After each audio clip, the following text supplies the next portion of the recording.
Evangelho de Marcos, capítulo 1.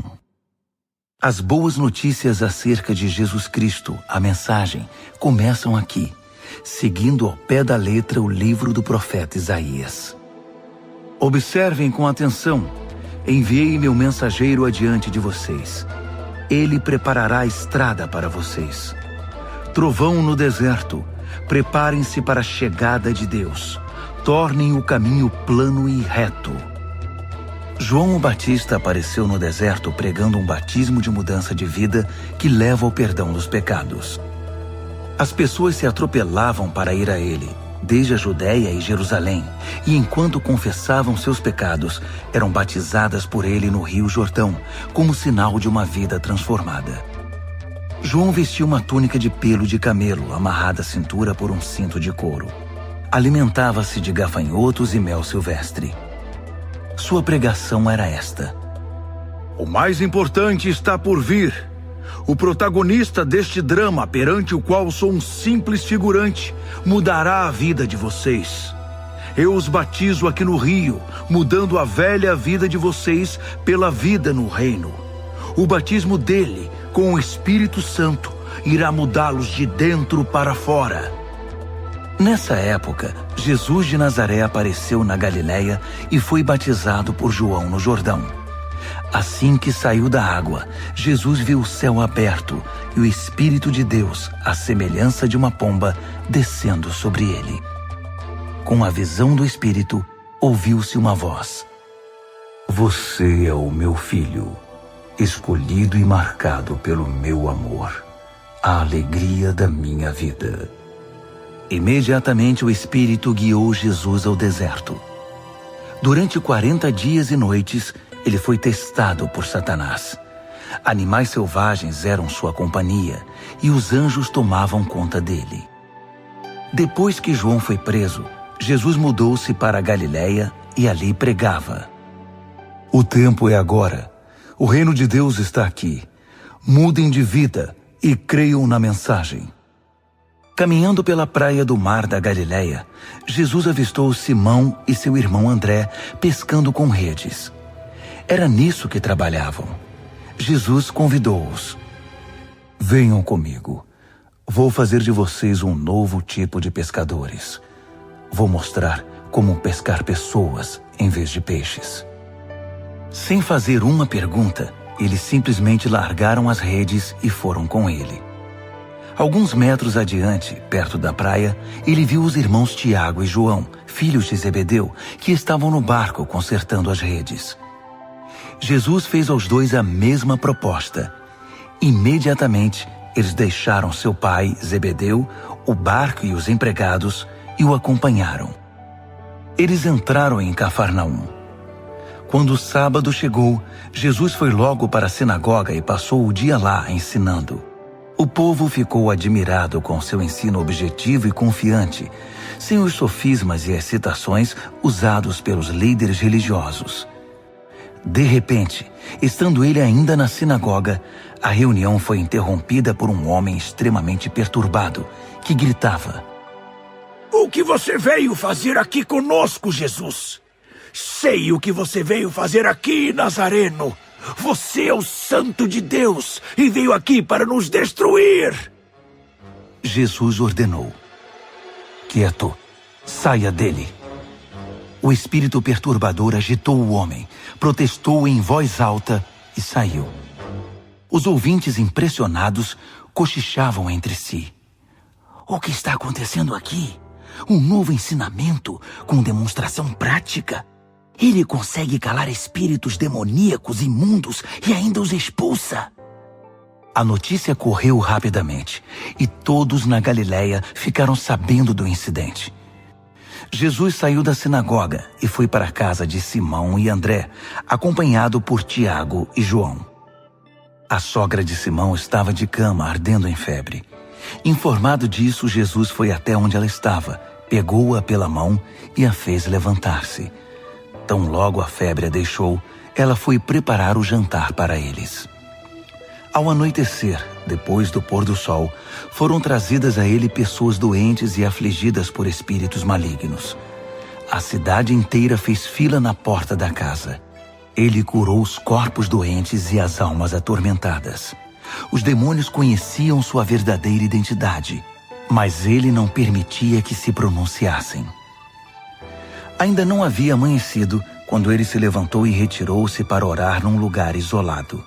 Simão e os que estavam com ele foram procurá-lo. Eles o encontraram e disseram: "Todos estão à tua procura." Jesus decidiu: "Vamos a outras cidades, para que eu possa pregar ali também. Faz parte da minha missão." Assim, por toda a Galiléia, ele visitou sinagogas, que era um lugar de reunião, pregando e expulsando demônios. Um leproso aproximou-se dele, ajoelhou-se e implorou: "Se o Senhor quiser, pode me purificar."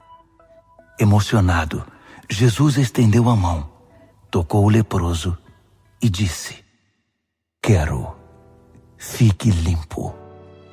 A lepra desapareceu na hora. A pele do homem ficou lisa e saudável. Jesus o despediu com ordens estritas: "Não diga nada a ninguém. Apenas se apresente ao sacerdote e leve a oferta de purificação, como Moisés prescreveu, para validar a cura diante da comunidade." Mas assim que se afastou de Jesus, o homem saiu contando a cura que recebera, espalhando a notícia por toda a cidade. Jesus então passou a entrar na cidade de modo mais discreto, pois já não podia fazer isso publicamente. No entanto, ele logo foi encontrado, e o povo corria para ele, vindo de todos os lugares. Marcos, capítulo 2. Passados alguns dias, Jesus voltou para Cafarnaum, e a notícia de que ele havia voltado logo se espalhou. Uma multidão se formou, bloqueando a entrada da casa, de modo que ninguém podia entrar ou sair.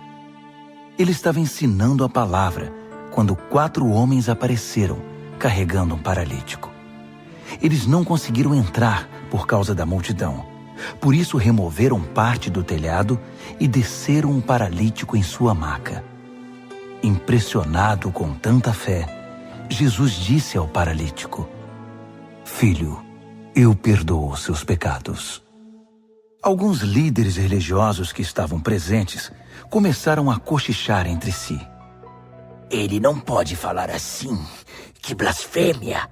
Só Deus pode perdoar pecados." Jesus sabia o que eles estavam pensando e perguntou: "Por que se mostram céticos? O que acham que é mais fácil? Dizer, eu perdoo os seus pecados, ou levante-se, pegue sua maca e comece a andar? Pois bem, para que fique claro que sou o Filho do Homem e estou autorizado a fazer uma coisa e outra." Voltou-se para o paralítico e ordenou: "Levante-se, pegue sua maca e vá para casa." E o homem assim fez. Levantou-se, pegou sua maca e saiu andando diante de todos. Eles esfregaram os olhos, custando acreditar no que viam. Mas então louvaram a Deus. "Nunca vimos nada igual!" Jesus foi uma vez mais caminhar à beira-mar, e de novo uma multidão foi atrás dele para ouvir seu ensino. Caminhando, ele viu Levi, filho de Alfeu, que era cobrador de impostos. Jesus convidou: "Venha comigo." Ele se levantou e passou a segui-lo. Mais tarde, Jesus e os discípulos estavam jantando na casa de Levi, e seus convidados eram pessoas de má reputação. Surpreendentemente, alguns deles se tornaram seguidores de Jesus. Os líderes religiosos e os fariseus, vendo Jesus na companhia daquela gente, foram tomar satisfação com os discípulos. "Que exemplo ele está dando, andando com essa gente desonesta e essa ralé?" Jesus escutou a crítica e reagiu: "Quem precisa de médico? Quem é saudável ou quem é doente? Estou aqui para dar atenção aos de fora, não para mimar os da casa que se acham justos." Os discípulos de João e os discípulos dos fariseus tinham o costume de jejuar.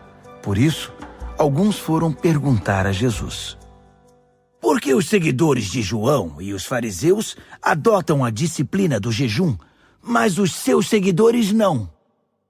Jesus respondeu: numa festa de casamento, vocês não economizam no bolo nem no vinho, porque estão festejando. Depois, poderão até precisar economizar, mas não durante a festa. Enquanto o noivo e a noiva estão com vocês, é tudo alegria. Depois que os noivos forem embora, o jejum pode começar. Ninguém joga água fria na fogueira enquanto tem gente em volta. Essa é a vinda do reino. Ele continuou: ninguém corta um cachecol de seda para remendar uma roupa velha. Usa-se um remendo que combine. Ninguém guarda vinho em garrafas rachadas. Num sábado, Jesus atravessava uma plantação de cereal. Enquanto caminhavam, os discípulos descascaram algumas espigas. Os fariseus reclamaram com Jesus: seus discípulos estão quebrando as regras do sábado. Jesus reagiu: é mesmo? Vocês nunca leram o que Davi e seus companheiros fizeram quando estavam com fome? Ele entrou no santuário e comeu o pão fresco do altar na frente do sacerdote principal Abiatar, o pão santo que ninguém podia comer senão os sacerdotes, e o repartiu com os companheiros. Jesus acrescentou: o sábado foi feito para o nosso benefício. Não somos escravos do sábado. O Filho do Homem não é escravo do sábado. É o Senhor dele. Marcos, capítulo 3. Depois disso, ele voltou à sinagoga e estava ali um homem que tinha uma das mãos aleijada. Os fariseus estavam de olho para ver se ele iria curá-lo, quebrando o sábado. Ele disse ao homem da mão aleijada: fique aqui, onde todos possam vê-lo. Então ele perguntou aos presentes: que atitude é coerente com o sábado? Fazer o bem ou o mal? Ajudar as pessoas ou deixá-las sem ajuda? Ninguém disse nada. Ele os encarou um a um, indignado com a religiosidade inflexível deles, e então ordenou ao homem: estenda a mão. Ele a estendeu. Ela ficou perfeita. Os fariseus se retiraram imediatamente, discutindo como unir forças com os partidários de Herodes para acabar com Jesus. Jesus partiu com seus discípulos para o mar, só para sair dali. Mas uma multidão imensa foi atrás dele.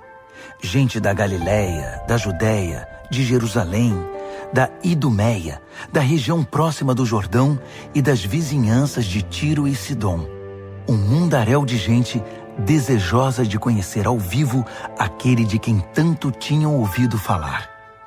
Ele recomendou aos discípulos que tivessem um barco preparado. Assim, não seria atropelado pela multidão. Pelo fato de ele haver curado muitas pessoas, todos os que sofriam de algum mal se acotovelavam para chegar o mais perto possível dele e tocá-lo. E no caso dos espíritos malignos, quando o reconheciam, caíam e gritavam: você é o Filho de Deus! Mas Jesus não dava atenção a eles. Fazia-os calar, proibindo-os de dizer em público quem ele era. Ele subiu a uma montanha e convidou alguns para o acompanhar. Foram juntos, e ali ele escolheu 12 e os designou apóstolos. Jesus os reuniu para enviá-los a proclamar a palavra. Também lhes daria autoridade para expulsar demônios. Os 12 são: Simão. Jesus mais tarde chamou Pedro, que significa rocha. Tiago, filho de Zebedeu. João, irmão de Tiago. Jesus passou a chamar os irmãos Zebedeu de Boanerges, que significa filhos do trovão.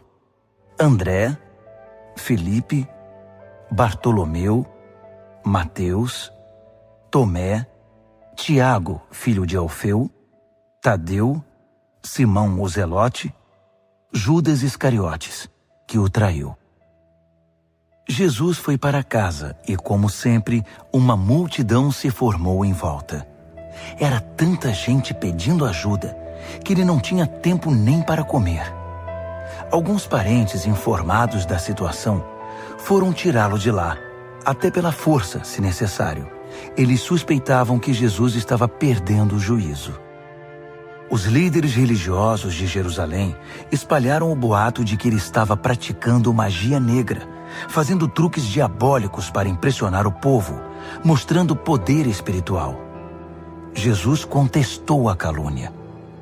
Faz sentido um demônio lutar contra outro demônio? Satanás expulsaria o próprio Satanás? Uma família que vive brigando se desintegrará. Se Satanás expulsa Satanás, não irá se destruir? Acham que é possível, em plena luz do dia, entrar na casa de um homem forte e acordado e roubar seus bens sem amarrá-lo primeiro? Amarrem-no e então poderão roubá-lo. Faço aqui uma advertência. Não há nada dito ou feito que não possa ser perdoado. Mas se vocês persistirem nas calúnias contra o Espírito Santo de Deus, estarão deliberadamente rejeitando aquele que perdoa, rompendo relações com aquele que os sustenta. Ele fez essa advertência porque era acusado por eles de ter ligação com o maligno. Naquele momento, sua mãe e seus irmãos apareceram. Estando do lado de fora, mandaram um recado, dizendo que queriam falar com ele. Ele estava cercado pela multidão quando recebeu o recado. Sua mãe e seus irmãos estão lá fora à sua procura. Jesus respondeu: Quem vocês acham que são minha mãe e meus irmãos? Olhando ao redor para cada um dos que estavam sentados à sua volta, ele declarou: Estão bem aqui na frente de vocês. Esses são minha mãe e meus irmãos. Mais vale a obediência que laços de sangue. Quem faz a vontade de Deus é meu irmão, irmã e mãe. Marcos, capítulo 4. Ele voltou a ensinar à beira da praia. A multidão que se formou em torno dele era tão grande que ele entrou num barco perto da praia e assentou-se. Jesus usou o barco como púlpito, enquanto o povo se acotovelava perto da água. Ele ensinava por meio de histórias, muitas histórias. Ouçam, o que vocês acham? Um agricultor estava semeando. Enquanto fazia seu trabalho, algumas sementes caíram pelo caminho e aves as comeram. Outras caíram no meio dos pedregulhos. Brotaram rapidamente, mas não aprofundaram raízes. Com o calor do sol, secaram tão rapidamente quanto haviam brotado. Outras ainda caíram no meio das ervas daninhas. As sementes chegaram a brotar, mas foram sufocadas. Nenhuma sobreviveu. Por fim, algumas, porém, caíram em boa terra e floresceram, produzindo uma colheita que superou todas as expectativas. Vocês estão entendendo? Quando eles ficaram sozinhos, os que eram mais chegados a ele, além dos 12, pediram que ele explicasse a história.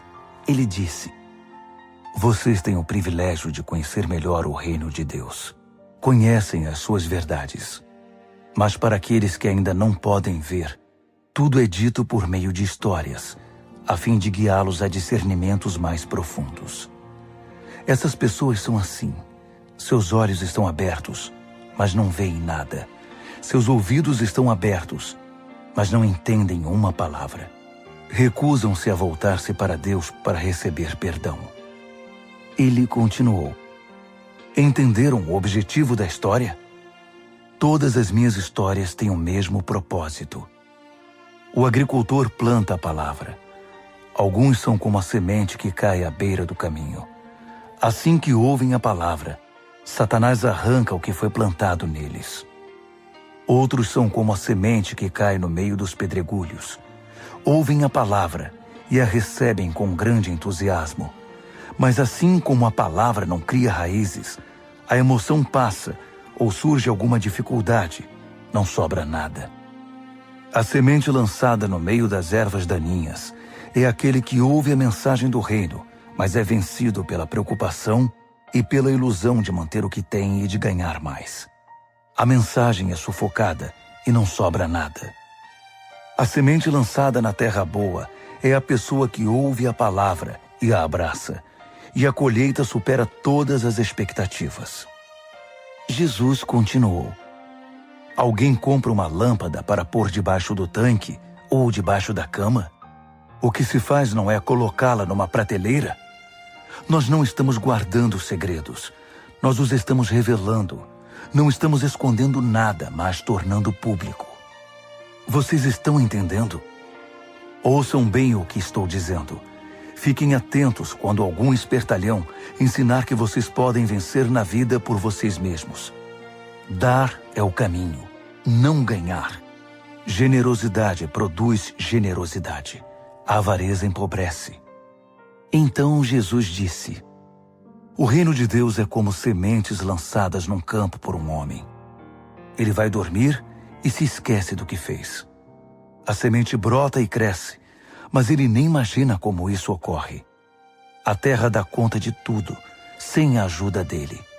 Primeiro o caule, depois a espiga e por fim o grão. Quando o grão está maduro, ele o colhe. É o tempo da colheita. Como podemos descrever o reino de Deus? Que ilustração podemos usar? É como a semente de mostarda. É uma das menores sementes, mas uma vez plantada, germina e cresce tanto que os pássaros fazem ninhos em seus ramos e abrigam-se à sua sombra. Com outras histórias semelhantes, ele apresentava sua mensagem ao povo, aplicando as histórias à experiência e compreensão deles. Ele sempre contava uma história. Quando estava sozinho com seus discípulos, explicava tudo, desfazendo o emaranhado. Todos os nós eram desatados. Naquele dia, ao cair da tarde, ele decidiu: vamos para o outro lado do mar. Eles entraram no barco em que ele estava. Outros barcos foram atrás deles. De repente, uma tempestade violenta os envolveu.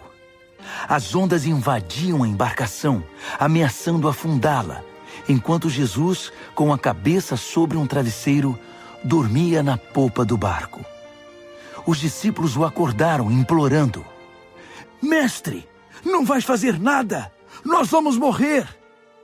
Jesus acordou e ordenou ao vento que se acalmasse. Ele disse ao mar: quieto, sossegue. O vento virou brisa e o mar ficou em plena calmaria. Jesus repreendeu os discípulos: por que tanto medo? Vocês não têm fé? Eles estavam apavorados e confusos.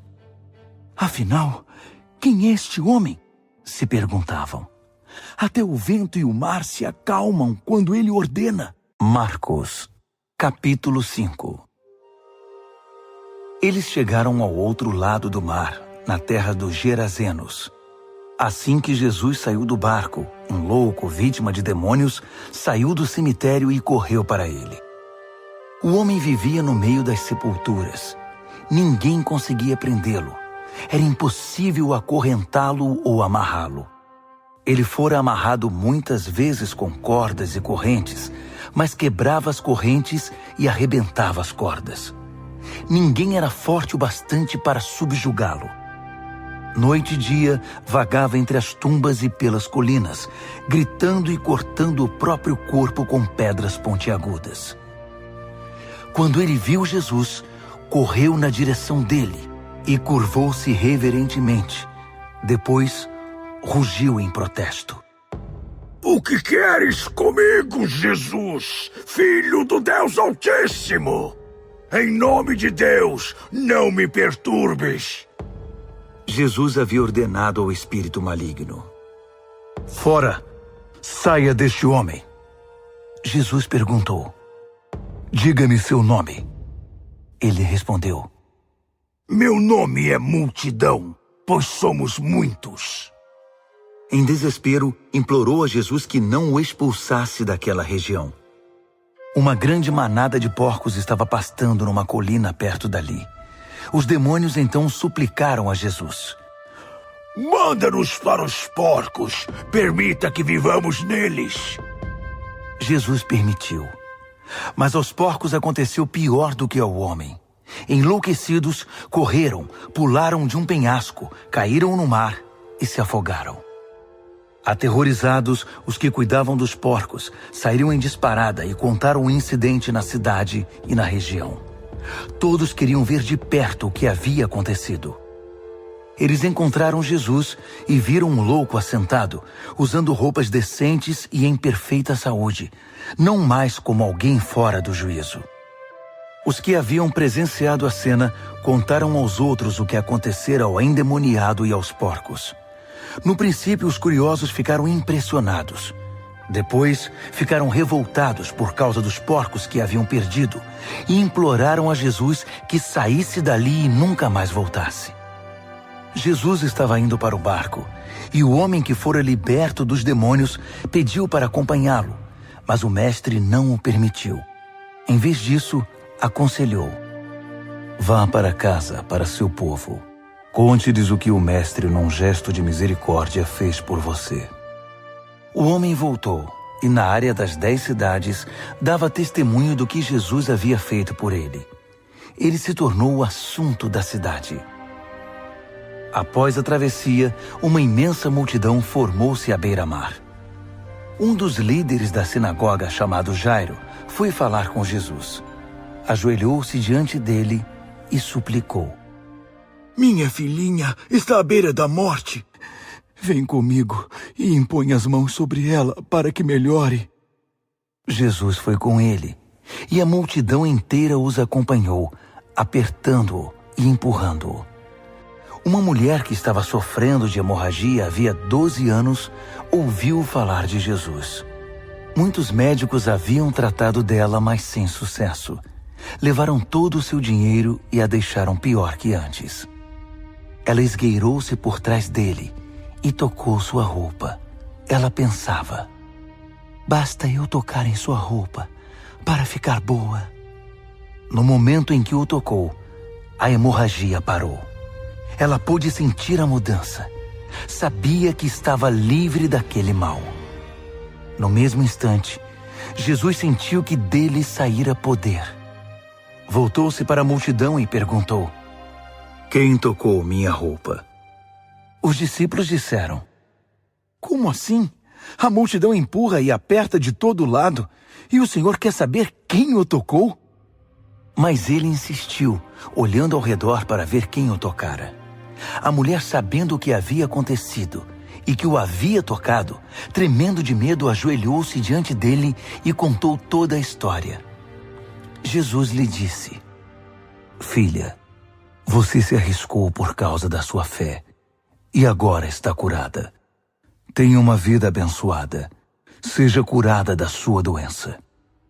Enquanto ele ainda falava, algumas pessoas chegaram da casa do líder da sinagoga e informaram: sua filha morreu. Por que continuar incomodando o mestre?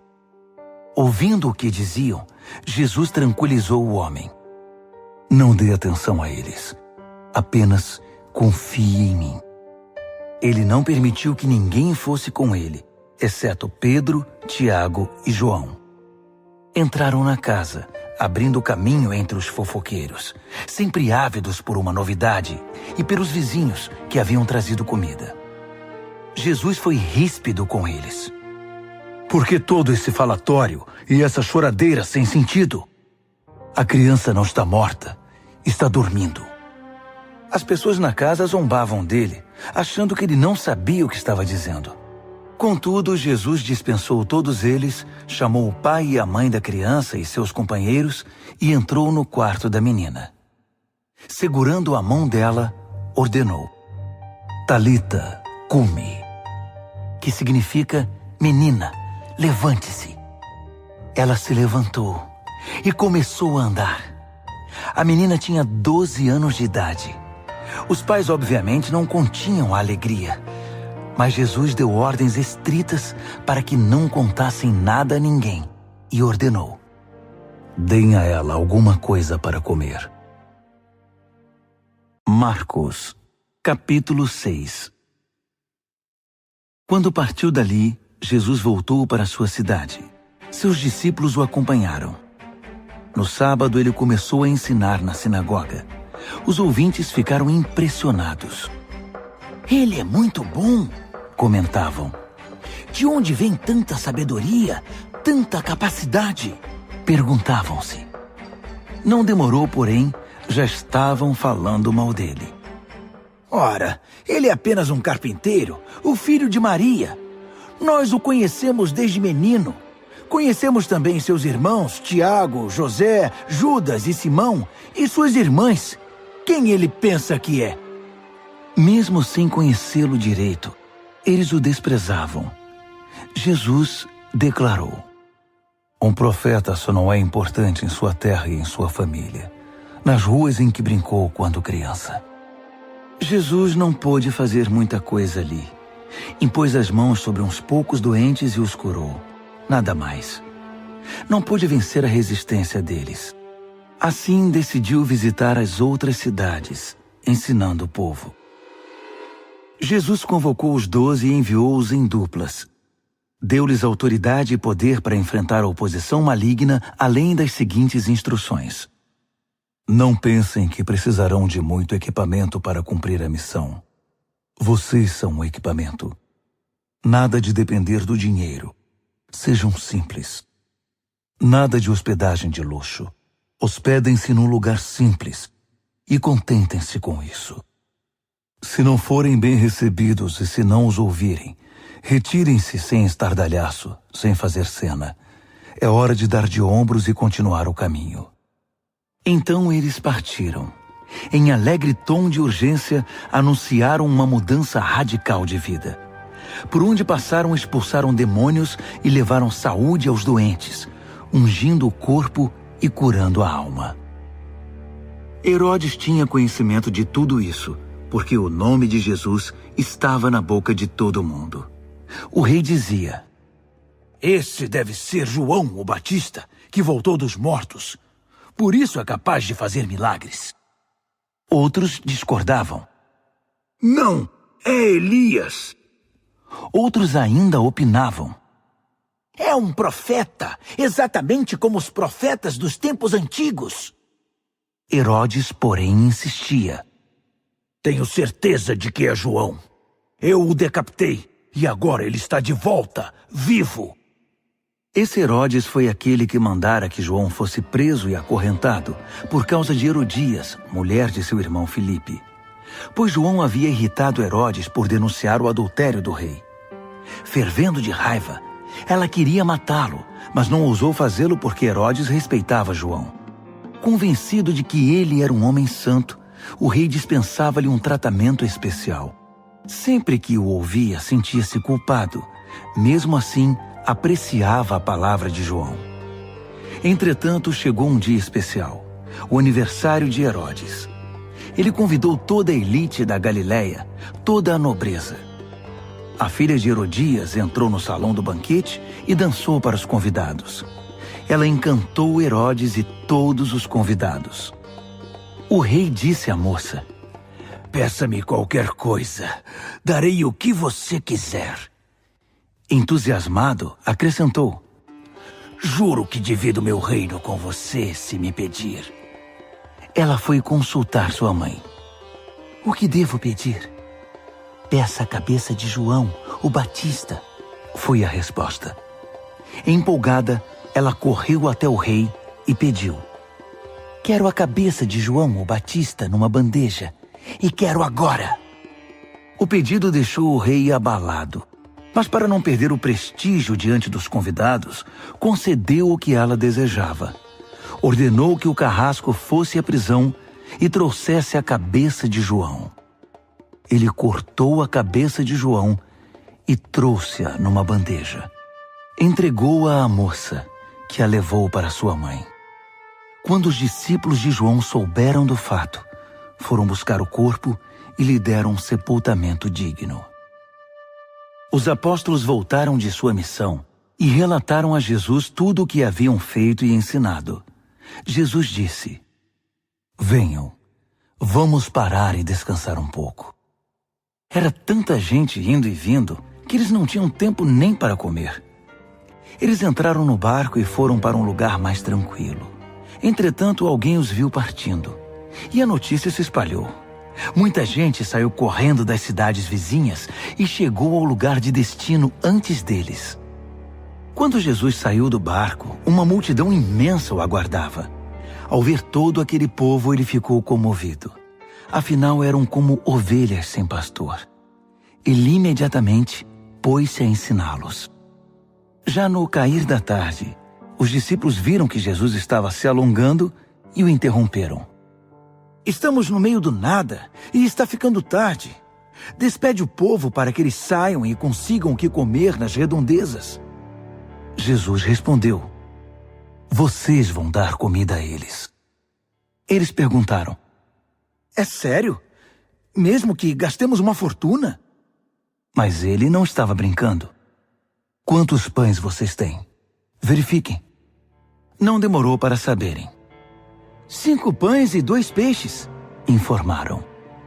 Jesus mandou que todos se assentassem em grupos de 50 ou de 100 na grama verde. Ele tomou os 5 pães e os 2 peixes, olhou para o céu, orou, abençoou o pão, partiu e entregou tudo aos discípulos, que por sua vez o repartiram com o povo. Ele fez o mesmo com o peixe. Todos comeram e ficaram satisfeitos. Os discípulos recolheram 12 cestos de sobras, e os que participaram da refeição foram cerca de 5.000. Terminada a refeição, Jesus insistiu em que os discípulos entrassem no barco e fossem para Betsaida, enquanto ele despedia o povo. Em seguida, ele subiu a uma montanha para orar. Tarde da noite, o barco já estava longe, e Jesus ainda estava em terra. Ele podia ver a dificuldade de seus companheiros com os remos, pois o vento estava contra o barco. Por volta das 4 horas da madrugada, Jesus foi na direção deles, andando sobre o mar. E quando se aproximou e eles o viram, pensaram que fosse um fantasma e gritaram apavorados. Jesus tratou de tranquilizá-los. Calma, sou eu. Não tenham medo. Assim que ele entrou no barco, o vento cessou. Eles ficaram perplexos, coçando a cabeça e tentando entender tudo o que havia acontecido. Não haviam entendido o que ele fizera na hora da refeição. Estavam com o coração endurecido. Concluíram a travessia, ancoraram o barco em Genezaré e lá o deixaram. Assim que pisaram em terra, a notícia rapidamente se espalhou. O povo correu até onde eles estavam, trazendo doentes em macas.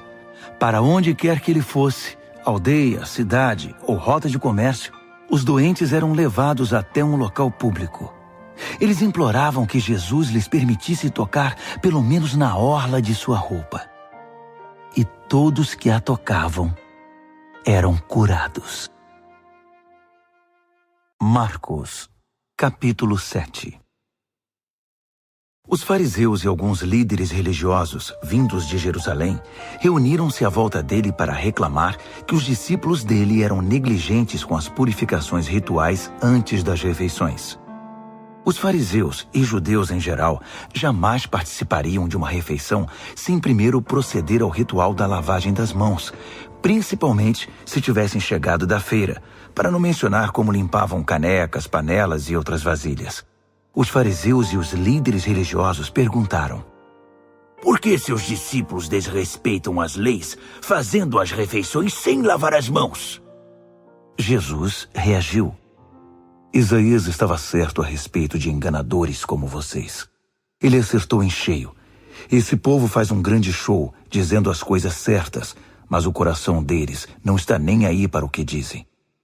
Fazem de conta que me adoram, mas é tudo encenação. Eles me usam apenas como desculpa para ensinar o que se adapta ao seu gosto, alterando o mandamento de Deus e sempre adotando modismos. Ele continuou: que conveniente, não? Vocês se livram do mandamento de Deus para seguir os modismos religiosos sem serem incomodados. Moisés disse claramente: respeitem seu pai e sua mãe. Disse também: Quem desrespeitar o pai ou a mãe será morto. Mas vocês driblam um mandamento, alegando que é perfeitamente aceitável dizer ao pai ou à mãe: vou ofertar a Deus a ajuda financeira que eu deveria dar a vocês. Assim, vocês se livram da obrigação que têm para com os pais. Vocês anulam a palavra de Deus e a trocam por suas próprias regras. Vocês são especialistas nesse tipo de coisa. Dirigindo-se à multidão, ele acrescentou: ouçam agora, todos vocês. Prestem bastante atenção. Não é o que vocês comem que contamina a vida. É o que sai de vocês. Essa é a verdadeira contaminação. Ele voltou para casa depois de falar à multidão e seus discípulos disseram: não entendemos. O Senhor poderia nos explicar? Jesus respondeu: vocês também? Será que não entendem? Não sabem que o que se come não pode contaminar ninguém? Pois o que se come não vai para o coração, mas para o estômago. É digerido e depois é eliminado. Com isso, Jesus desafiou as minuciosas leis dietéticas dos judeus, afirmando que todos os alimentos podem ser comidos. Ele continuou: o que contamina é o que sai da pessoa. É do coração que vomitamos maus pensamentos, obscenidade, imoralidade, roubo, assassinato, adultério, cobiça, depravação, engano, bebedice, olhar maldoso, calúnia, arrogância, insensatez. Essa é a verdadeira contaminação. Dali, Jesus partiu e foi para os arredores de Tiro. Entrou numa casa para não ser encontrado, mas a notícia de sua chegada se espalhou. Ele estava dentro de casa quando uma mulher, cuja filha era perturbada por um espírito maligno, ficou sabendo de sua presença ali. Ela se ajoelhou aos seus pés, implorando ajuda. A mulher era grega, cirofenícia de nascimento, e pediu que ele curasse sua filha. Ele disse: espere sua vez. Os filhos devem ser alimentados primeiro. Se sobrar alguma coisa, os cães poderão comer. Ela foi rápida. Entendo, mestre, mas os cães não comem das migalhas que os filhos deixam cair? Jesus ficou impressionado. Tem razão. Vá para casa. Sua filha não está mais perturbada. A aflição demoníaca se foi. Ela foi para casa e encontrou a filha tranquila na cama, livre daqueles tormentos. Ele deixou a região de Tiro e voltou para o mar da Galileia, passando por Sidom e pelo distrito das 10 cidades. Algumas pessoas trouxeram um homem que não podia ouvir nem falar e pediram a Jesus que impusesse as mãos sobre ele. Jesus tocou nos ouvidos do homem e passou-lhe um pouco de saliva na língua. Então orou, suspirou profundamente e ordenou: Efatá, abra-se. E assim aconteceu. O homem ouvia e falava perfeitamente. Jesus ordenou que mantivessem o fato em segredo, mas eles, entusiasmados, não paravam de falar no assunto. Diziam: ele faz tudo muito bem. Faz até o surdo ouvir e o mudo falar. Marcos, capítulo 8. Foi na mesma ocasião que Jesus outra vez se viu diante de uma multidão faminta. Ele chamou seus discípulos e disse: Estou com o coração partido por causa desta gente. Há 3 dias estão comigo e não tenho o que comer. Não posso mandá-los embora com fome. Vão acabar desmaiando no caminho. Alguns vieram de muito longe. Os discípulos perguntaram: Mas onde vamos encontrar comida suficiente para todos neste lugar deserto? Jesus perguntou: Quantos pães vocês têm? 7 pães, informaram. Jesus então mandou que o povo se assentasse. Depois de ter dado graças, tomou os 7 pães, partiu-os e entregou-os aos discípulos para que os repartissem com o povo. Havia também alguns peixes. Ele abençoou os peixes e ordenou aos discípulos que os repartissem de igual modo.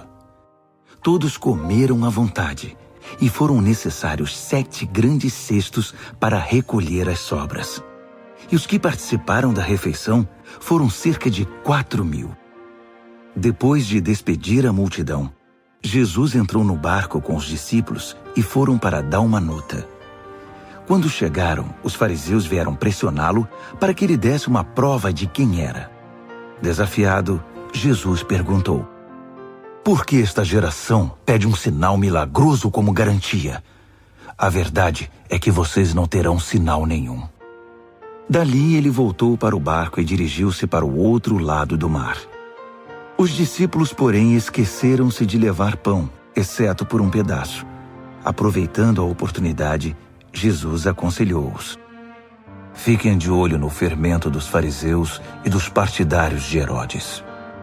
Pensando que ele os repreendia por haverem esquecido o pão, começaram a culpar um ao outro. Percebendo o que se passava, Jesus perguntou: por que estão discutindo por haverem esquecido o pão? Não entenderam ainda? Não conseguem perceber? Não se lembram dos 5 pães que demos aos 5.000? Quantos cestos de sobras vocês recolheram? Eles responderam: 12. E dos 7 pães para os 4.000? Quantos cestos de sobras vocês recolheram? 7. Ele perguntou: ainda não entendem? Ao chegarem eles a Betsaida, algumas pessoas trouxeram um cego e pediram a Jesus que o tocasse. Tomando-o pela mão, ele o levou para fora da cidade. Passou saliva nos olhos do homem, impôs as mãos sobre ele e perguntou: consegue ver alguma coisa? Ele olhou para cima e disse: vejo homens, só que eles parecem árvores andando. Jesus voltou a impor as mãos sobre ele. Dessa vez, o homem percebeu que havia recuperado completamente a visão. Agora via tudo com perfeição. Jesus mandou-o para casa, advertindo: não entre na cidade. Jesus e seus discípulos visitaram as cidades ao redor de Cesareia de Filipe. Enquanto caminhavam, ele perguntou: quem o povo diz que eu sou? Eles responderam: alguns pensam que é João o Batista, outros acham que é Elias. Há quem pense que é algum dos profetas. Ele insistiu: e vocês, quem acham que eu sou? Pedro declarou: tu és o Cristo, o Messias. Jesus pediu que guardassem segredo, que não dissessem nada a ninguém. Em seguida, resolveu explicar algumas coisas. É necessário que o Filho do Homem seja maltratado, levado a julgamento e declarado culpado pelos líderes do povo, sacerdotes e líderes religiosos. Que seja morto e 3 dias depois ressuscite.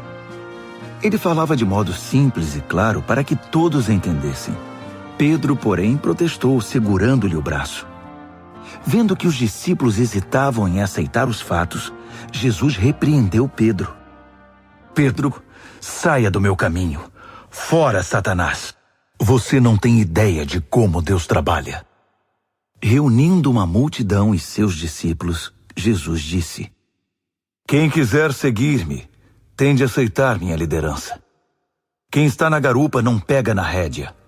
Eu estou no comando. Não fujam do sofrimento. Abracem-no. Sigam-me e mostrarei a vocês como agir. Autoajuda não é ajuda.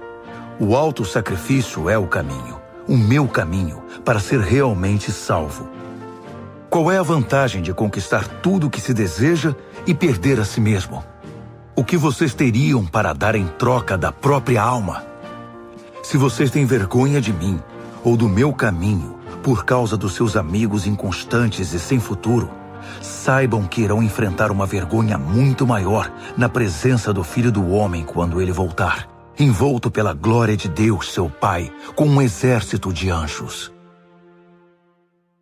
Marcos, capítulo 9. Então ele foi para casa dizendo: não é sonho. Alguns de vocês aqui verão tudo isso acontecer. O reino de Deus chegando com força total. 6 dias depois, 3 dos discípulos viram isso acontecer. Jesus levou Pedro, Tiago e João a um alto monte. Ali sua aparência mudou diante deles.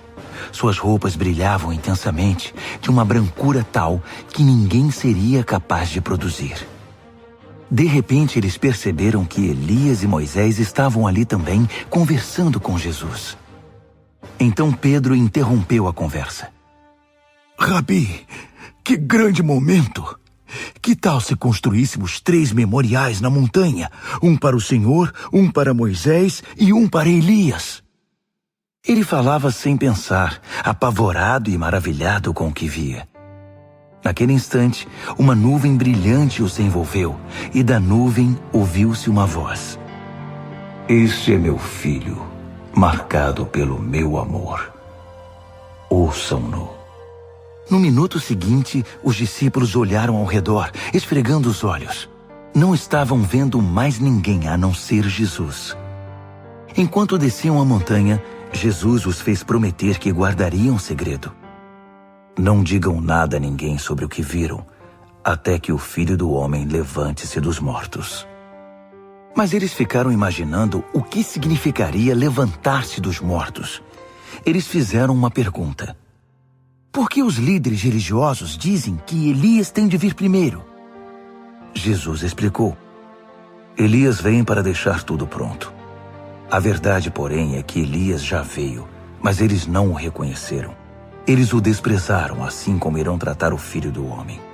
De acordo com as Escrituras, ele sofrerá terrivelmente. Será torturado e tratado com desprezo.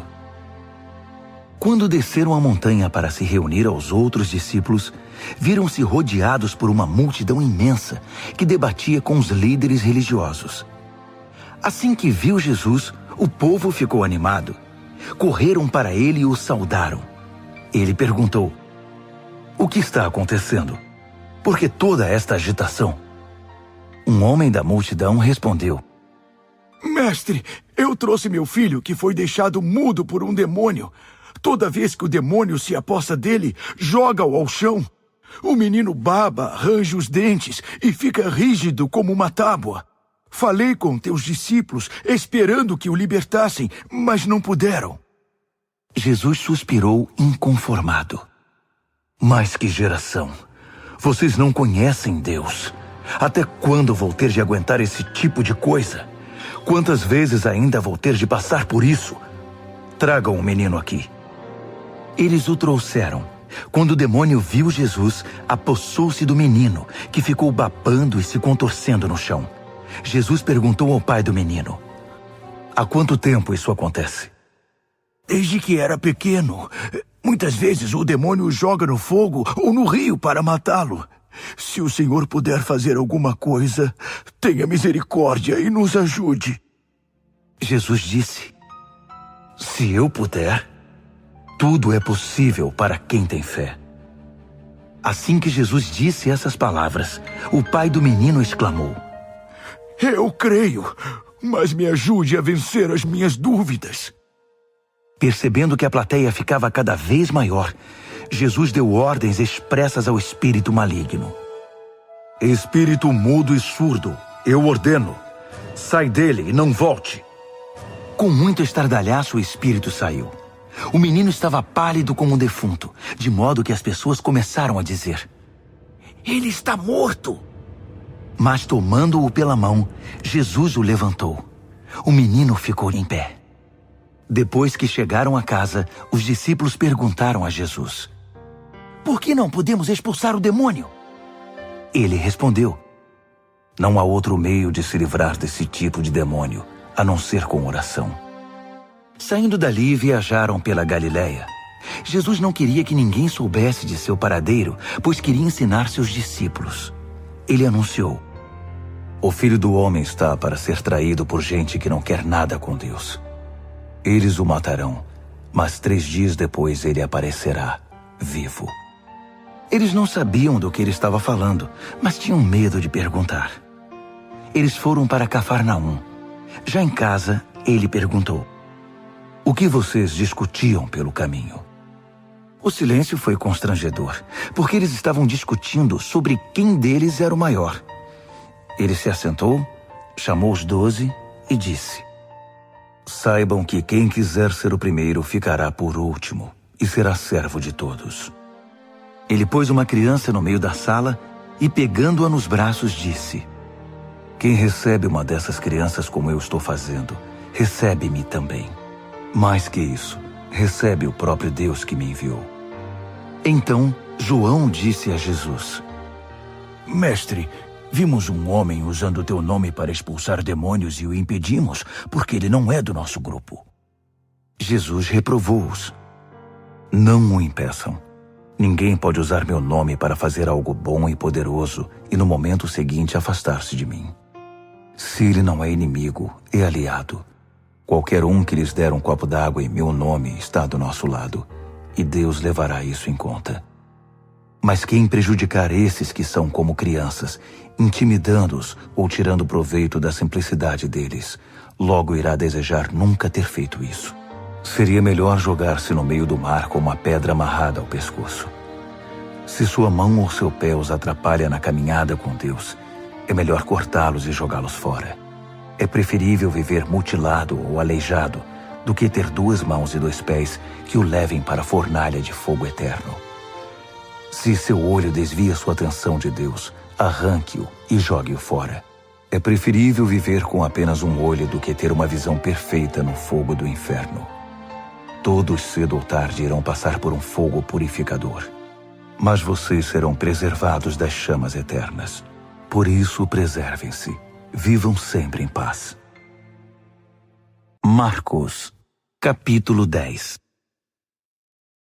Dali ele foi para a região da Judéia, do outro lado do Jordão. Como sempre, uma multidão o acompanhava, e ele punha-se a ensiná-los. Um dia, os fariseus vieram provocá-lo. É permitido a um homem divorciar-se de sua esposa? Jesus perguntou: O que Moisés determinou? Eles responderam: Moisés deu permissão que o marido a mandasse embora, dando-lhe uma certidão de divórcio. Jesus disse: Moisés deu esse mandamento apenas como concessão ao coração duro de vocês. Na criação, no plano original, Deus fez e uniu o homem e a mulher. Por isso, um homem deixa seu pai e sua mãe, e por meio do casamento se torna uma só carne com sua mulher. Não são mais 2 indivíduos, formam agora uma nova unidade. Deus criou uma união tão perfeita que ninguém pode ter a ousadia de profaná-la, separando-os. Depois que estavam em casa, os discípulos voltaram a tocar no assunto. Jesus foi muito direto. O homem que se divorcia de sua esposa para se casar com outra comete adultério contra ela. A mulher que se divorcia do marido para se casar com outro comete adultério também. Alguns estavam trazendo crianças a Jesus, na esperança de que ele as abençoasse. Mas os discípulos deram uma bronca nessa gente. Jesus não escondeu a irritação. Não tentem afastar essas crianças. Não as impeçam de vir a mim. O reino de Deus é feito de pessoas que são como crianças. Prestem atenção. Se vocês não aceitarem o reino de Deus com a simplicidade de uma criança, nunca entrarão nele. Então, tomando as crianças nos braços, impunha as mãos sobre elas e as abençoava. Jesus caminhava pela rua e um homem veio correndo, ajoelhou-se e perguntou: Bom mestre, que devo fazer para alcançar a vida eterna? Jesus perguntou: Por que você me chama bom? Ninguém é bom a não ser Deus. Você conhece os mandamentos. Não mate, não cometa adultério, não roube, não minta, não engane, honre seu pai e sua mãe. Ele disse: Mestre, faço tudo isso desde muito novo.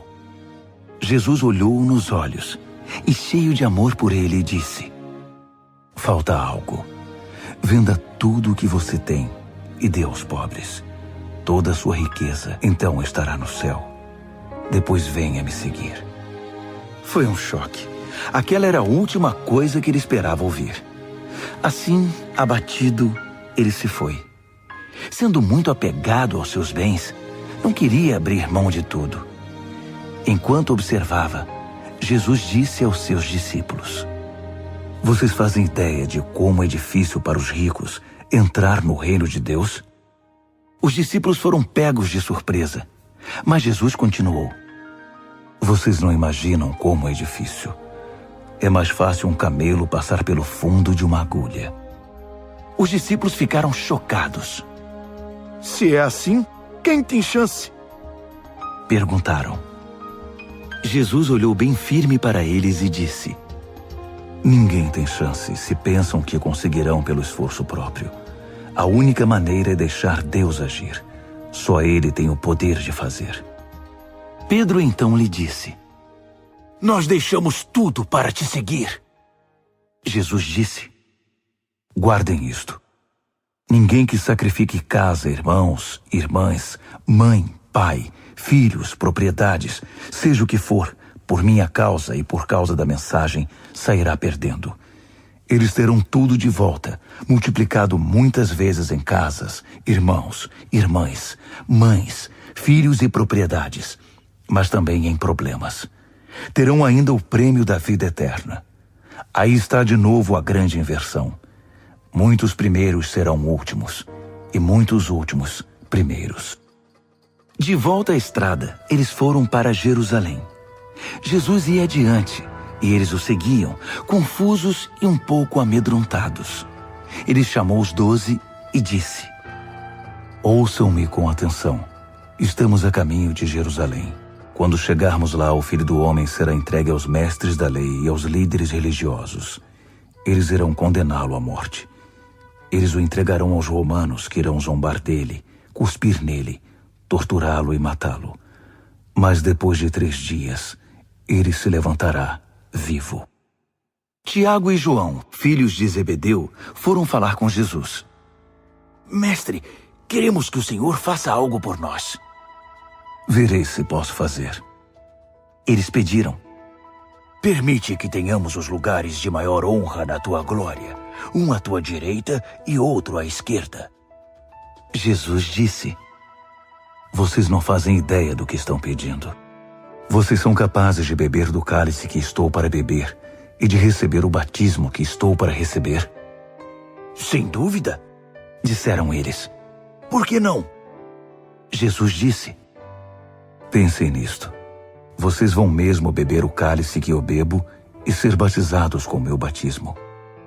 Mas quanto aos lugares de honra, não é comigo. Isso já está decidido. Os outros 10 ouviram a conversa e ficaram indignados com Tiago e João. Então Jesus os reuniu para consertar a situação. Ele disse: Vocês já devem ter notado como o poder sobe a cabeça dos governantes deste mundo, que logo se tornam tiranos. Vocês não devem agir assim. Quem quiser ser o maior deve se tornar servo. Quem quiser ser o primeiro deve se tornar escravo. É o que o Filho do Homem faz. Ele veio para servir, não para ser servido, e para dar a própria vida para salvar muita gente. Depois de passarem algum tempo em Jericó, Jesus saiu da cidade, seguido pelos discípulos e por uma multidão. E um mendigo cego chamado Bartimeu, filho de Timeu, estava sentado à beira do caminho. Quando ele soube que Jesus o Nazareno passava por ali, começou a gritar: Filho de Davi! Jesus! Misericórdia! Tem misericórdia de mim! Muitos tentaram fazê-lo calar, mas ele gritava ainda mais alto: Filho de Davi! Tem misericórdia de mim! Jesus parou e ordenou: Tragam-no aqui. Eles foram chamá-lo. Hoje é o seu dia. Ele está chamando você. Levante-se. Jogando longe sua capa, ele ficou em pé e foi até Jesus. Jesus perguntou: O que você quer de mim? O cego respondeu: Senhor, eu quero ver. Siga seu caminho. Sua fé salvou e curou você, disse Jesus. No mesmo instante, ele recuperou a visão e seguia Jesus estrada fora. Marcos, capítulo 11. Quando se aproximaram de Jerusalém, à altura de Betfagé e Betânia, perto do Monte das Oliveiras, Jesus enviou 2 discípulos com estas instruções: Vão à aldeia que está adiante. Ali encontrarão um jumentinho amarrado. Ele nunca foi montado. Desamarrem-no e tragam-no aqui. Se alguém perguntar o que vocês estão fazendo, digam: o Senhor precisa dele, mas vai devolvê-lo. Eles foram e encontraram um jumentinho numa rua, amarrado a um portão. Eles o desamarraram, mas alguns dos que estavam ali perguntaram: por que estão desamarrando o jumentinho? Os discípulos responderam exatamente como Jesus os instruíra, e não foram mais incomodados. Assim, levaram o jumentinho e puseram suas capas sobre ele, e Jesus o montou. Muitos estendiam seus mantos pela estrada, dando a Jesus uma recepção de rei. Alguns lançavam seus mantos na rua, outros espalhavam ramos que haviam cortado nos campos. Havia muita gente por todo lado gritando: Hosana! Bendito é o que vem em nome de Deus! Bendito o reino do nosso pai Davi que está chegando! Hosana nos altos céus! Ele entrou em Jerusalém e foi para o templo. Parou ali para observar o movimento, mas como era tarde, voltou para Betânia com os 12. No dia seguinte, depois que saíram de Betânia, ele sentiu fome. No caminho avistou uma frondosa figueira. Aproximou-se dela para encontrar figos, mas não achou nada além de folhas. Não era a época de figos. Ele disse à árvore: nunca mais alguém comerá dos seus frutos. E os discípulos ouviram. Chegando a Jerusalém, entraram no templo, e Jesus começou a expulsar todos os que faziam comércio ali.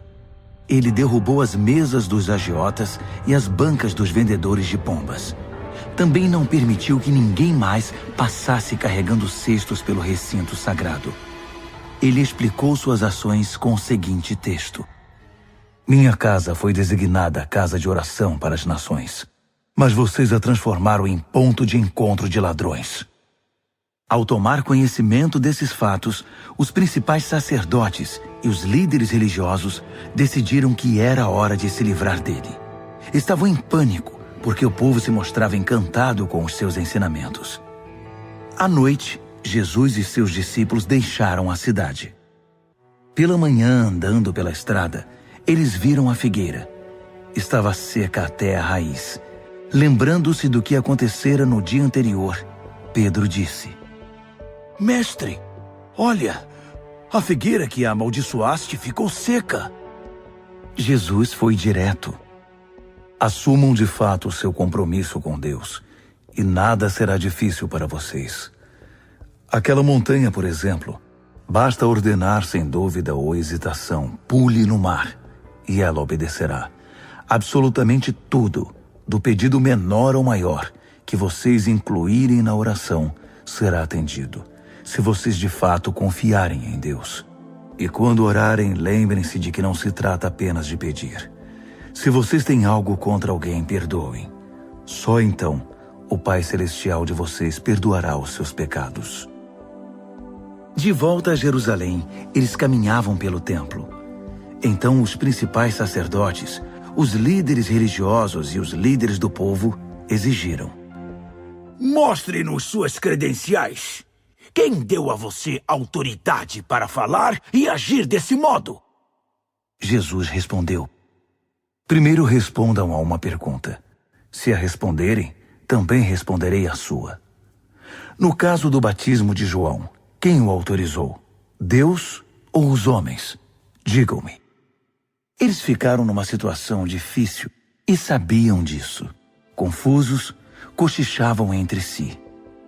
Se dissermos Deus, ele vai perguntar por que não acreditamos nele.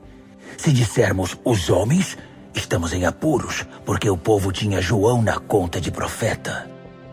Decidiram então dar a vitória a Jesus dessa vez. Não sabemos, responderam. Jesus concluiu: então também não vou responder a pergunta de vocês. Marcos, capítulo 12. Em seguida, Jesus começou a lhes contar algumas histórias. Um homem plantou uma vinha, cercou-a, fez um tanque de espremer uvas, construiu uma torre de vigilância, arrendou-a aos lavradores e saiu em viagem. Quando chegou a época da colheita, ele enviou um empregado para receber sua parte nos lucros. No entanto, os lavradores o agarraram, espancaram e mandaram embora de mãos vazias. Ele mandou outro empregado que também foi agredido e humilhado. Depois enviou outro, que foi assassinado. O mesmo aconteceu com muitos outros. Uns foram agredidos, outros assassinados. Restava apenas um que podia ser enviado, seu filho amado. Já quase sem esperanças, decidiu enviar o próprio filho, pensando: meu filho eles vão respeitar. Mas os lavradores perceberam a oportunidade. Esfregaram as mãos cheios de cobiça e disseram: esse é o herdeiro. Vamos matá-lo e ficar com a vinha. Então o agarraram e mataram, e depois jogaram o corpo fora da vinha. O que vocês acham que o proprietário da vinha irá fazer? Isso mesmo. Vai se livrar dessa gente. Depois arrendará a vinha a outros. E vocês podem confirmar nas Escrituras. A pedra que os pedreiros rejeitaram é agora a principal. Isso é obra de Deus. Nós esfregamos os olhos, custando a crer nisso. Percebendo que o recado era para eles, os líderes religiosos quiseram prendê-lo na hora. Mas como estavam receosos da opinião pública, acharam melhor recuar. Por isso saíram dali tão rápido quanto puderam. Os mesmos líderes enviaram alguns fariseus e partidários de Herodes, certos de que iriam incriminá-lo. Eles disseram: Mestre, conhecemos a sua integridade. Sabemos que o senhor não se importa com a opinião popular, não explora seus discípulos e ensina o caminho de Deus com muito zelo. Diga-nos com toda a honestidade, é correto pagar impostos a César? Jesus percebeu de imediato a malandragem e disse: qual a razão desse joguinho? Por que tentam me pegar com essas armadilhas? Vocês têm uma moeda? Deixe-me vê-la. Eles lhe entregaram uma moeda. Quem é este que aparece na moeda? Que nome está gravado nela? César, disseram. Jesus concluiu: deem a César o que lhe pertence e deem a Deus o que lhe é devido. Eles ficaram de boca aberta, sem saber o que responder. Alguns saduceus, o grupo que nega a ressurreição, perguntaram a Jesus: Mestre, Moisés escreveu que se um homem morre sem filhos, o irmão dele é obrigado a se casar com a viúva e ter filhos com ela. Pois bem, havia 7 irmãos. O primeiro casou-se e morreu sem filhos. O segundo casou-se com a viúva. Ele morreu, mas também não teve filhos. O mesmo aconteceu com o terceiro. De fato, os 7 se casaram com ela, mas nada de filhos. Por fim, a mulher morreu. A pergunta é esta: na ressurreição, de quem ela será esposa? Afinal, ela foi casada com cada um deles. Jesus respondeu: vocês estão raciocinando errado e vou dizer por quê. Primeiro, não conhecem as Escrituras. Segundo, não sabem como Deus atua. Depois da ressurreição, o casamento já não mais existirá. Assim como os anjos, toda a nossa atenção estará em Deus. Com respeito à ressurreição dos mortos, vocês nunca leram as Escrituras? Vejam que Deus, de dentro da sarça, disse a Moisés: eu sou, não eu era, o Deus de Abraão, o Deus de Isaque e o Deus de Jacó. O Deus vivo é o Deus dos vivos, não dos mortos. Portanto, vocês não sabem de nada.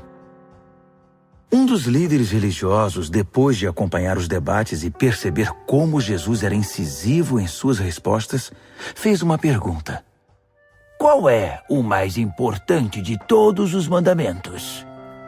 Jesus respondeu: o primeiro em importância é o seguinte: ouça, Israel, o Senhor seu Deus é único. Ame o Senhor seu Deus com toda a paixão, toda a fé, toda a inteligência e todas as forças.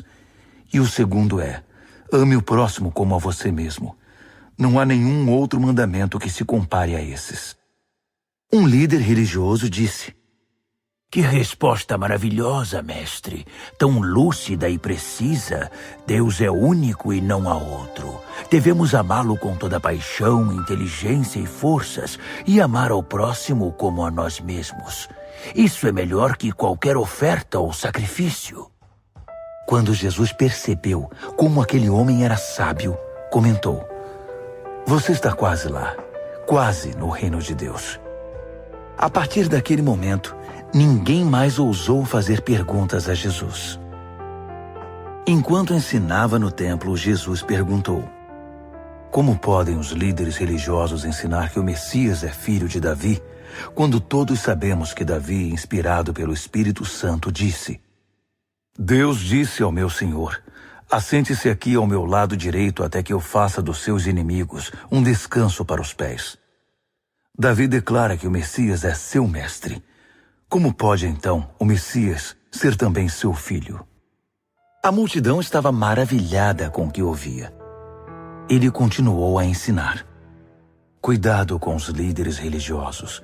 O prazer deles é ostentar títulos acadêmicos, receber elogios publicamente, desfrutar posições de destaque e assentar-se nos lugares principais durante o serviço religioso. Além disso, o tempo todo eles exploram os fracos e indefesos. Quanto mais oram, pior fica a situação deles. Mas no fim, eles irão pagar por tudo isso. Assentado atrás de um gasofilácio, ele observava o povo depositar dinheiro na hora da coleta. Os ricos faziam ofertas voltosas, mas uma viúva pobre aproximou-se e ofertou 2 pequenas moedas, uns míseros centavos. Jesus chamou os discípulos em particular e comentou: A verdade é que essa viúva pobre deu uma oferta maior que a dos demais. Todos os outros deram do que não precisavam. Ela fez uma extravagância, algo que não podia fazer. Deu tudo o que possuía. Marcos, capítulo 13. Jesus saía do templo quando um dos discípulos chamou sua atenção. Mestre, olhe essas pedras, essas construções. Jesus disse: Vocês estão impressionados com essa arquitetura grandiosa? Tudo isso será um monte de ruínas, até a última pedra. Mais tarde, enquanto ele estava sentado no Monte das Oliveiras, num local de onde podia avistar o templo, Pedro, Tiago, João e André foram conversar com ele. Quando essas coisas vão acontecer? Que sinal teremos de que tudo caminha para um desfecho? Jesus explicou: Cuidado com os falsos profetas do fim dos tempos. Muitos líderes com identidade falsa alegarão: Eu sou o Messias. Eles vão enganar muita gente. Quando ouvirem falar de guerras e ameaças de guerra, não entrem em pânico. Serão notícias comuns, não um sinal do fim. Haverá cada vez mais guerras entre as nações e conflitos entre os líderes. Em vários lugares haverá terremotos e fome. Mas tudo isso é nada comparado com o que está por vir.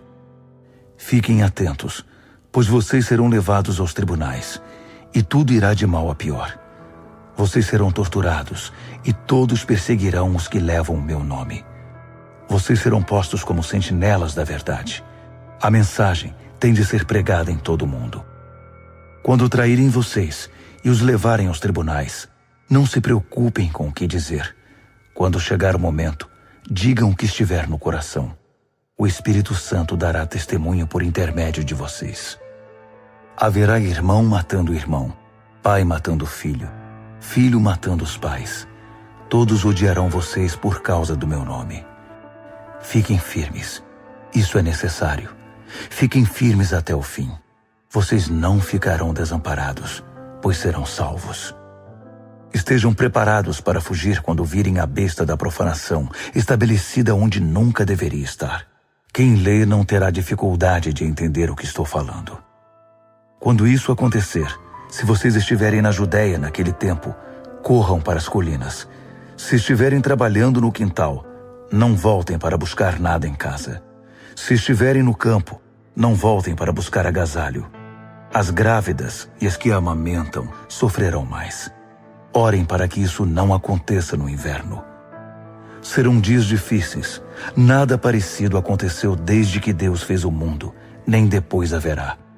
Se esses dias de aflição seguissem o curso normal, ninguém suportaria. Mas por causa dos escolhidos de Deus, a aflição será encurtada. Se alguém anunciar, aqui está o Messias, ou apontar, lá está ele, não caiam nessa. Falsos messias e pregadores mentirosos surgirão aos montes. Suas credenciais impressionantes e seus deslumbrantes espetáculos, se possível, iludiriam até os escolhidos de Deus. Fiquem atentos, pois eu os avisei com antecedência.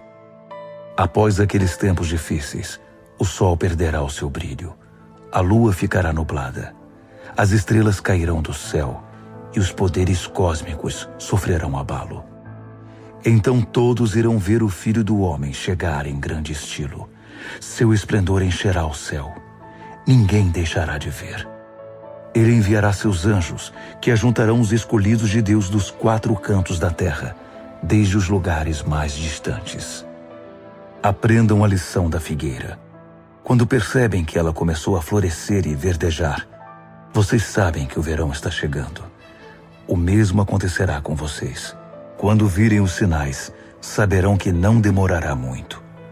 Levem isso a sério. Não estou me dirigindo apenas às gerações futuras, mas a vocês também. Esta era continua até que todas essas coisas aconteçam. O céu e a terra vão desaparecer, mas as minhas palavras jamais. Querem saber o dia e a hora? A verdade é que ninguém sabe, nem os anjos do céu, nem mesmo o Filho, só o Pai. Portanto, fiquem atentos, pois vocês não sabem o momento exato. É como um homem que vai viajar e deixa a casa sob a responsabilidade dos empregados, cada qual com uma tarefa, e põe o porteiro para vigiar. Portanto, permaneçam em seu posto, vigiando. Vocês não sabem a que horas o dono da casa vai voltar. De noite, à meia-noite, ao cantar do galo ou pela manhã. Vocês não vão querer que ele apareça sem aviso e os encontre dormindo no posto. Por isso reforço a advertência. Permaneçam em seus postos. Vigiem. Marcos, capítulo 14.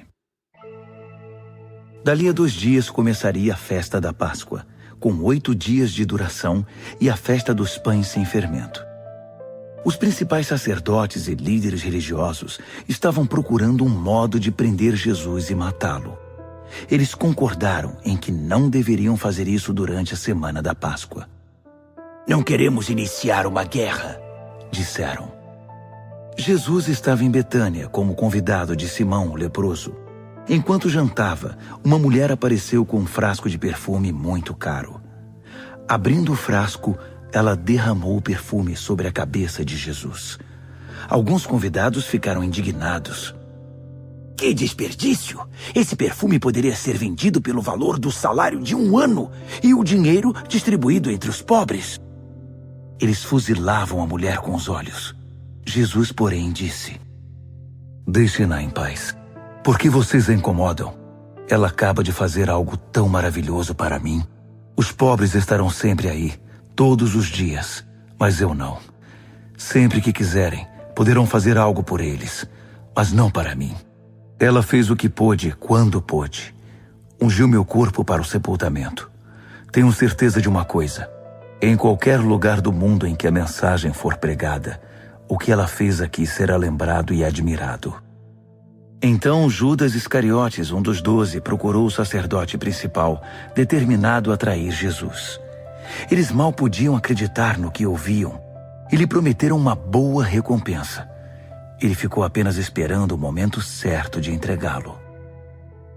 No primeiro dia da festa dos pães sem fermento, dia de preparar o sacrifício da Páscoa, os discípulos perguntaram a Jesus: Onde queres que preparemos a ceia da Páscoa?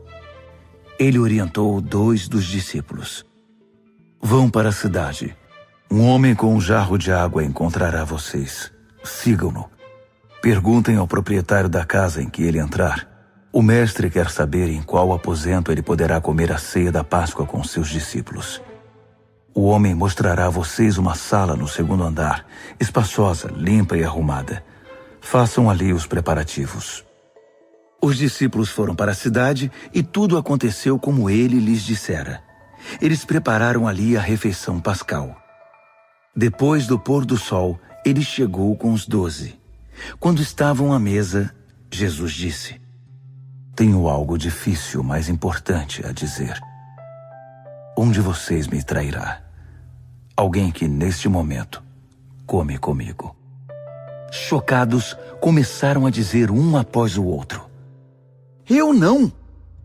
Ele respondeu: É um dos 12, alguém que come sempre comigo. O Filho do Homem sofrerá a dor da traição, já prevista nas Escrituras. Até aí nenhuma surpresa. Mas ai do traidor do Filho do Homem. Melhor que ele nunca tivesse nascido. Durante a refeição, depois de tomar o pão e abençoá-lo, Jesus o partiu, deu-o aos discípulos e disse: Tomem, isto é meu corpo. Tomando o cálice e dando graças a Deus, entregou-o a eles também, e todos beberam. Ele disse: Isto é meu sangue, a nova aliança de Deus, derramado em favor de muitos. Não beberei vinho outra vez até o dia em que o beber no reino de Deus. Então eles cantaram um hino e foram para o Monte das Oliveiras. Jesus alertou-os: Por causa do que vai acontecer comigo, vocês irão se dispersar. Isso é para cumprir um texto das Escrituras que diz: Vou ferir o pastor, e as ovelhas ficarão desorientadas. Mas depois que eu ressuscitar, irei adiante de vocês para a Galileia. Mas Pedro, todo afoito, declarou: Ainda que todo mundo fuja, eu não fugirei. Jesus respondeu: Não tenha tanta certeza. Ainda esta noite, antes que o galo cante 2 vezes, você vai me negar 3 vezes. Pedro protestou, falando sem pensar: Ainda que eu tenha de morrer contigo, jamais te negarei. Todos os outros disseram o mesmo. Então eles foram para um jardim chamado Getsêmani. Jesus disse aos discípulos: Fiquem aqui, enquanto vou orar mais adiante. Levando consigo Pedro, Tiago e João, ele mergulhou em grande agonia e declarou: A tristeza que sinto é uma tristeza de morte. Fiquem aqui e vigiem comigo. Indo um pouco mais adiante, prostrou-se no chão e orou: Paizinho, Pai, Tu podes me livrar. Afasta este cálice de mim. Mas, por favor, não seja o que eu quero, mas sim o que Tu queres. Quando voltou aos discípulos, encontrou os 3 dormindo e disse a Pedro: Simão, você veio para dormir? Não pode aguentar nem 1 hora? Fiquem atentos. Orem sempre para que não caiam em tentação antes mesmo de perceber o perigo. Uma parte de você está disposta a fazer qualquer coisa por Deus, mas a outra parte simplesmente não reage. Depois disso, voltou ao seu lugar e fez a mesma oração. Retornando mais uma vez, ele os encontrou dormindo. Eles simplesmente não conseguiam manter os olhos abertos e não tinham nem como se desculpar. Ele voltou pela 3ª vez e disse: Vocês vão dormir a noite toda? Minha hora chegou. O Filho do Homem está prestes a ser traído e entregue nas mãos dos pecadores. Levantem-se. Vamos. O traidor chegou. Ele mal acabou de falar e Judas, do grupo dos 12, apareceu, acompanhado por um bando de maus elementos enviados pelos principais sacerdotes, líderes religiosos e demais líderes. Eles traziam espadas e paus. O traidor havia combinado um sinal com eles. Aquele a quem eu beijar é o procurado. Prendam-no. Não o deixem fugir. Ele foi direto a Jesus e o beijou, dizendo: Mestre. Os homens então o prenderam com muita brutalidade. Mas um dos que estavam com Jesus desembainhou a espada e atacou o servo do sacerdote principal, cortando-lhe a orelha. Mas Jesus reagiu: O que é isto? Vieram me buscar com espadas e paus, como se eu fosse um bandido perigoso. Dia após dia estive ensinando no templo, e vocês nunca moveram um dedo contra mim. Vocês acabam de confirmar os escritos proféticos. Nessa hora, todos os discípulos já haviam fugido. Um jovem seguia o grupo de longe. Tudo que ele trazia sobre o corpo era um lençol. Alguns daqueles homens tentaram agarrá-lo, mas ele escapou. Fugiu nu, deixando o lençol para trás. O grupo que prendeu Jesus levou-o ao sacerdote principal, que estava reunido com os principais sacerdotes, líderes do povo e líderes religiosos. Pedro os seguira a uma distância segura. Quando chegaram ao pátio do sacerdote principal, ele se misturou com os servos e foi se aquecer perto da fogueira. Os principais sacerdotes, conspirando com o concílio judaico, tentavam achar acusações contra Jesus para condená-lo à morte. Não encontraram nada. Muitos davam falso testemunho, mas um depoimento contradizia o outro. Alguns homens apareceram com esta história. Nós o ouvimos dizer: vou derrubar o templo, construído com tanto esforço, e em 3 dias construirei outro, sem ao menos erguer a mão. Mesmo assim, não havia plena concordância entre os relatos. Nesse momento, o sacerdote principal levantou-se e perguntou a Jesus: O que você tem a dizer dessa acusação? Jesus não deu resposta. O sacerdote principal insistiu, mudando a pergunta. Você é o Messias, o Filho do Deus bendito? Jesus foi direto. Sim, eu sou, e você mesmo verá. O Filho do Homem assentado à direita do Todo-Poderoso, vindo nas nuvens do céu. Nessa hora, o sacerdote principal perdeu a compostura. Rasgando a própria roupa, gritou: Ouviram isso? Acham que precisamos de mais testemunhas? Vocês testemunharam a blasfêmia! Vão deixar que isso fique assim? Por unanimidade, eles o condenaram, e foi sentença de morte. Alguns começaram a cuspir nele. Vendaram-lhe os olhos e batiam nele, provocando. Quem bateu em você? Profetize!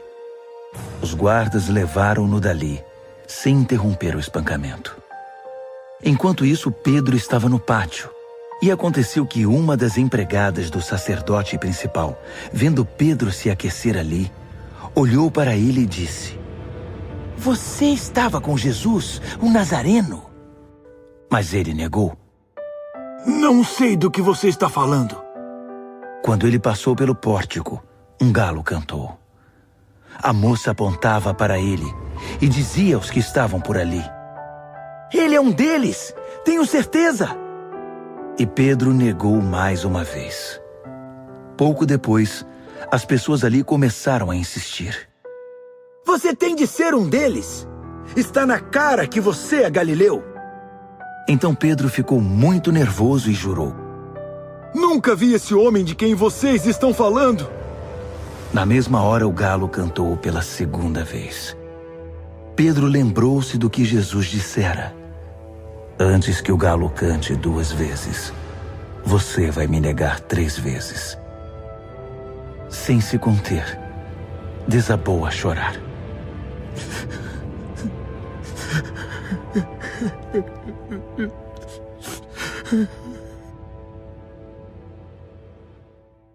Marcos, capítulo 15.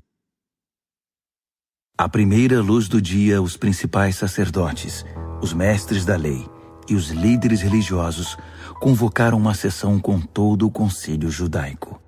Eles amarraram Jesus com cuidado e foram levá-lo a Pilatos. Pilatos perguntou: Você é o rei dos judeus? Jesus respondeu: Se você diz.